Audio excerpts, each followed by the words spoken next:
Welcome back on the AM show, and we continue with our crime series like you saw with Maxwell Agbagba, bringing us more details, this time not just about the earlier incident in Amanfrom close to Kasoa, but this time of another incident where a young man has also been assaulted. In fact, 2 weeks ago, he stepped out to give money to a colleague at the busy Opekuma Junction in Kasoa, but never returned home. He died after he was shot on a Wednesday morning by two armed men. Now, that is the story of the 42-year-old businessman, Stephen Ntim. And it's part of our stories highlighting the insecurity in Kasoa this week. Maxwell Agbagba has been speaking to the wife and the deceased, and of course, you saw that earlier as he had some of those interactions. So, Maxwell, good morning. Thank you for joining the conversation. Thank you, Benjamin. And tell me, so it's been quite a while now, over a week that you've been engaging the family of the boy, the 11-year-old who was brutally, murdered. Then there is this instance of another person, this 42-year-old, whose life has also been snuffed out. What is the latest that you can share with us? What are some of the reactions from the members of their families so far that you can share with us? Well, for many of the people I've been speaking to, they are quite concerned, especially for family members of the 10-year-old boy who was allegedly killed. They are really scared. And for this latest family that I spoke to also, they are also raising concerns about the insecurity challenges, in Kasoa, specifically, Opekuma. So for this 42-year-old man who was actually killed, when I spoke to the family, the sense that I got was that they feel, very unsafe in the community, because just some days before this shooting incident, there was actually a case where some days after, there was a case where a woman who stays just some meters down the street was also killed, and her throat was cut, and then she was put in a sack, and her body, dumped somewhere in Kasoa, Opekuma. So this happened just some days after the man had been shot. And they told me that they've had many incidents and cases of murder, they've had many cases of theft and all of that. So really, they do not feel safe living in the community. And that's the sense that I also got from the family of the 10-year-old boy, who was killed. They raised concerns about how, a lot of people, a lot of crimes seem to be happening in their community space. And like they mentioned to me that they actually attributing the problem to the influx of foreigners. They feel that the youth or the young people in their community are learning, are copying blindly from people who are not actually Ghanaians. And they feel that looking at how dastardly some of the acts are, some of the crimes are, they feel that Ghanaians will not be able to commit those crimes. And they feel that it's the foreigners who are staying with them are the ones who are able to, to commit that crime, because they think okay, so Maxwell, do share with us, pardon the interjection, but when these people suggest that there might be foreigners influencing Ghanaians to do these things, do they have any evidence? Have they spoken to you about maybe specific nationals that they are thinking of who are culpable or who are influencing the Ghanaians? Well, they mentioned one of our West African neighbors, but it would be difficult to actually put that yes, out. I understand. But they mentioned one of our West African neighbors, and they think that they are the ones who are influencing the Ghanaian people, the young Ghanaian people, to also commit those acts. They say that looking at how merciless the acts are, they do not think that their Ghanaian brothers will be able to to do that to them. And they say that you move around the community and you find a lot of them, around in the community. They tell me that, if you're asking for evidence, they tell me that many of them do not go to work. A lot of the time they see them in their room, like at home, not really doing anything. So what they are saying essentially is questioning their source of, income. And they think that because they do not have a job, so maybe they'll be engaged in, these crimes. So that's the concern for a lot of the people. For this Kasoa incident, for instance, it happened at 9 a.m. So 2 weeks ago, Wednesday, around 9 a.m. in the morning. And if you've been to the Opekuma Junction, it's a very, busy stretch. It's a highway. I mean, the eastbound section of the road is a highway. You have cars flying that route like every day, and there are sellers also by the side of the road. So really, it was strange how this was able to happen. And when I spoke to the woman, the wife of the deceased, she actually told me that her husband. So her husband deals in a coat store. He operates about 5 coat store businesses. So on the day he wanted to restock his coat store, his shops, he couldn't go out there to do it. And so we were told that a colleague of his who was going to town he contacted him and told him that, okay, I will not be able to go to town, but I want you to do this for me. And the colleague actually agreed. So he took the money and was meeting him down the street. So he was holding the money, crossed the street, waiting for the colleague to come. Then 2 men on a motorbike, accosted him and asked for his money, shot him, and then took the money away. People who were around, people who were selling said they saw the incident play out, but they couldn't help because they were not holding weapons. Even when we went on the ground to try and understand how this could happen, the eyewitnesses who we spoke to, if you realize, we couldn't speak to any of them, none of them couldn't speak on camera, but they gave us information. They told us they can only give us information that we can use in the story. They said they are scared that if they, give us that information, the perpetrators could come back later to, So they are afraid of some victimization. But let me ask you, especially as these people are thinking that it is not the Ghanaians who are doing these things, that it could be other people up to all of this mischief. My concern would be when they spot these happenings in their communities, do they report to the police? Do they follow up when they suspect, some of these people that we see around, we don't know what work they are doing, we don't know how they earn their money. Do they follow up to tip off the police, or they just wait till disaster strikes? Well, some of them I spoke to told me that they've lost confidence in the police. They tell me that many times crime happened, they report, nothing good really comes out of it. So even for this case, some of the people I spoke to asked them whether they are confident in the police. They have confidence in the police to arrest the perpetrators. They told me that this happened 2 weeks ago, and as it stands right now, they've not received any updates, from the police on the situation. So they seem to be already losing hope on the matter. They seem to be already losing hope that they'll be able to arrest the perpetrators, and the perpetrators, brought to book. So really, and you speak to some people who live in the community, they feel that the policing strength is actually a problem. They feel they do not have enough policemen in their community who, will police their community. They feel that Kasoa has outgrown, the number of policemen that they have under the division now. They tell me that there are many parts of the community where when they came, it was really underdeveloped. And many parts were actually green, but now you go, it is concrete. Concrete has replaced the green. And if concrete is replacing the green, what it means is that a lot of buildings are now springing up. A lot of people are now moving to Kasoa now. So it is important for security to also be increased.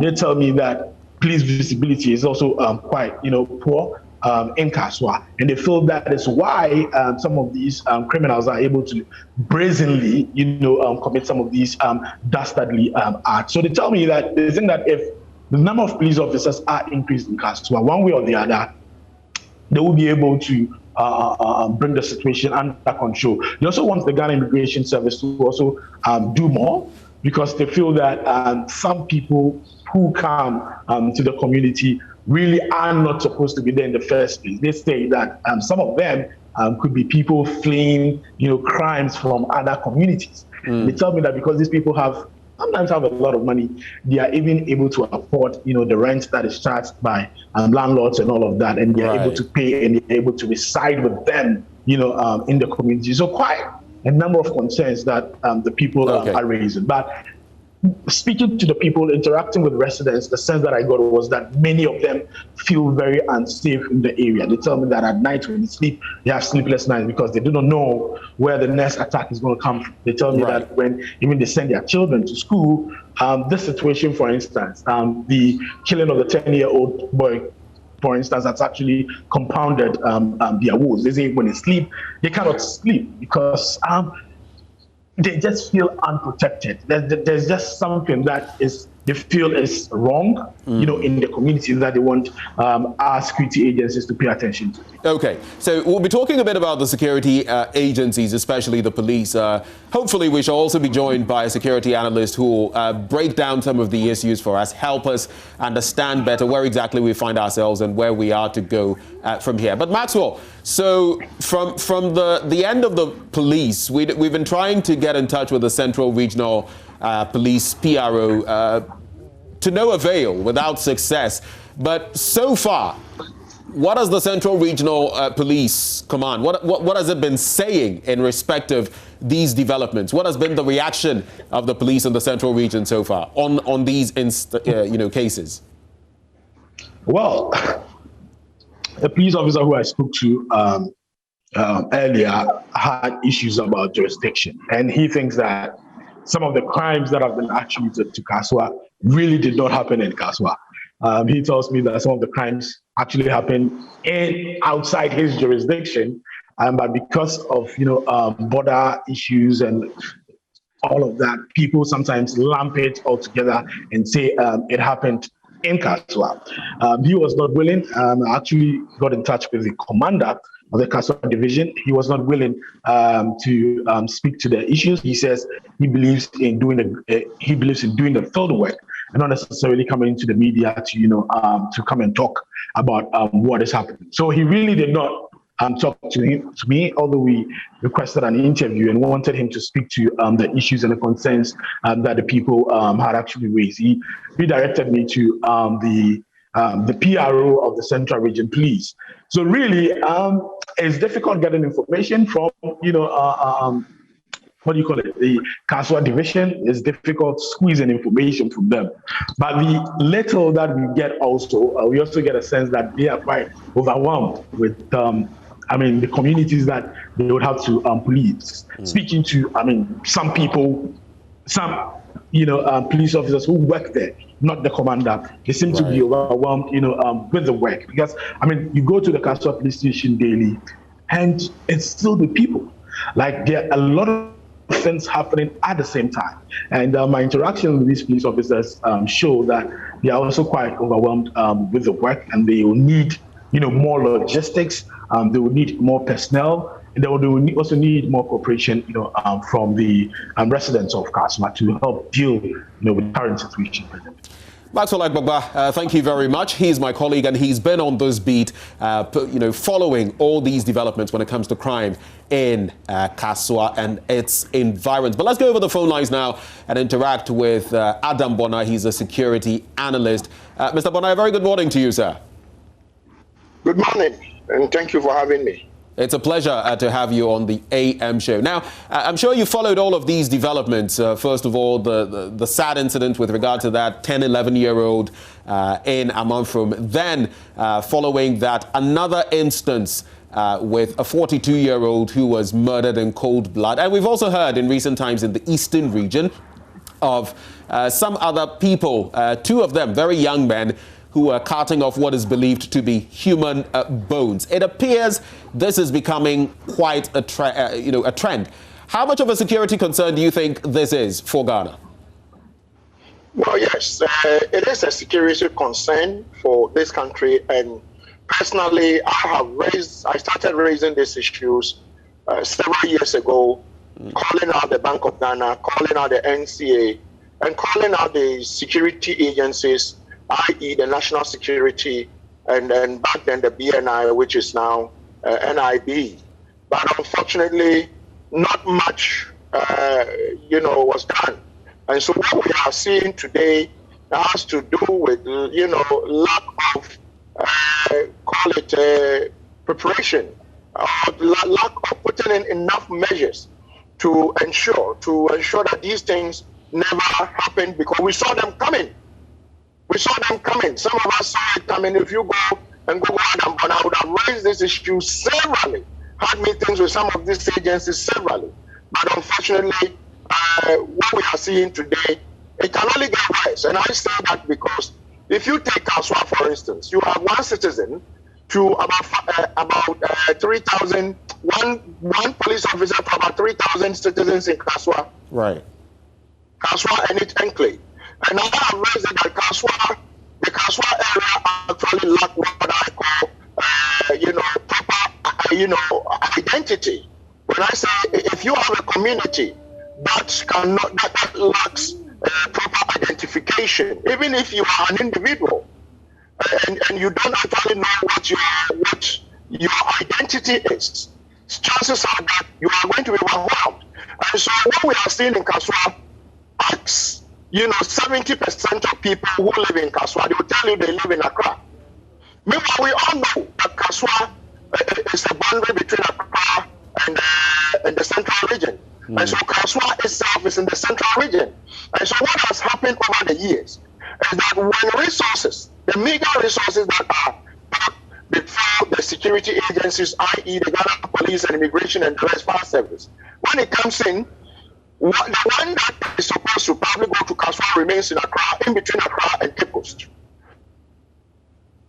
In between Accra and Cape Coast, chances are that Kasoa, which is, become overpopulated with all forms of people, is going to suffer what we are seeing today. Right. And so mine is that until such a time that we need to look at what do you call it, a proper strategy to deal with crime rates in Kasoa. It is never going to go. Kasoa is almost like it is a region, but unfortunately, it's being treated under a certain, region, under the central region, and even under. So you're talking of some problems of jurisdiction as well, Mr. Bona. If you can still hear me, we can see that technology is having a bit of an impact in there by way of his connection. But for him, this is a problem that has been a long time coming. Can you hear me? Yes, I can hear you, Mr. Bona. Yes, they should be up and doing in dealing, making proposition. Right. So let me ask you this. Some have laid the blame at the doorstep of the media. If you can hear me, Mr. Bona, some have laid the blame at the doorstep of the media. Some have called on the NMC, the NCA to act on the matter. Others have said it is a societal failure generally. Some even have said that it is the influx of foreigners in some of these areas that is resulting in that. Where would you lay the blame? And in terms of this strategy you speak of, where should it start from? Well, yes, I would blame it. I would not actually even blame it on the media. The media is not a law unto themselves. If the NCA could get up one day and close down TV stations and radio stations, then the NCA is playing with power to shut down all these mushroom TV stations and radio stations where you really can't tell where they're even operating from. Close them down. They put out, information about how to make money and all that, and nobody is questioning. So you want to talk about the NCA when it comes to state regulation. You want to talk about the Bank of Ghana. The Bank of Ghana is the only agency in Ghana that is mandated to print money. And on that money, you will find a serial number, a unique serial number that is, unique to that particular note. But unfortunately, these people sit on TV and say, I will double your money. How are they doing that without the consent of Bank of Ghana, which is criminal? So that the Bank of Ghana, the NCA, the Ghana Police, the National Security should be up and doing. And so for me, yes, the media is complicit, but the truth is that these mushrooms are operating in kiosks and others, and nobody cares. Then when it comes to societal failure, yes, growing up, you know that if you misbehaved, you didn't need your mother or your dad around to check you. Your neighbors, your friend's mother will check you. And when your mother comes, your mother will check you in addition. Today, we don't have it.